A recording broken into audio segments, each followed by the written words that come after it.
তাহলে প্রথমে আমরা বুঝে নিই কই কই থেকে আমাদের তেল আসে।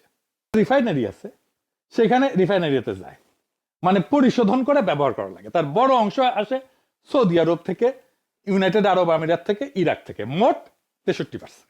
কিন্তু রিফাইন্ড ফুয়েল যেমন ডিজেল, পেট্রোল, ফার্নেস অয়েল, সেগুলো বড় অংশ আছে সিঙ্গাপুর, মালয়েশিয়া, ভারত থেকে। 45% আসে সিঙ্গাপুর থেকে, আর 22% আসে মালয়েশিয়া থেকে। মূলত আসতেছে তো সিঙ্গাপুর আর মালয়েশিয়া থেকে আর ইন্ডিয়া থেকে। ভারত কিন্তু তেল উৎপাদন করে না, সিঙ্গাপুরও করে না, কিন্তু এদের রিফাইনারি আছে, সেখানে অপরিশোধিত তেল আসে, পরিশোধন করে সারা দুনিয়ায় বেচে।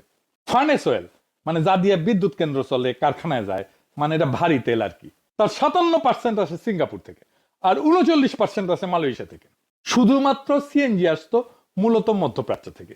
সিএনজিতে সমস্যা হচ্ছে না, সমস্যা হচ্ছে গাড়ির তেলে, পেট্রোল আর অকটেনে। আজব ব্যাপার, পেট্রোল আর অকটেন তো বাংলাদেশের যা চাহিদা তা বাংলাদেশে উৎপাদিত হয়, কোনোভাবে হিসাব মেলে না তো। পেট্রোল অকটেন তো আর আমদানি করতে হয় না।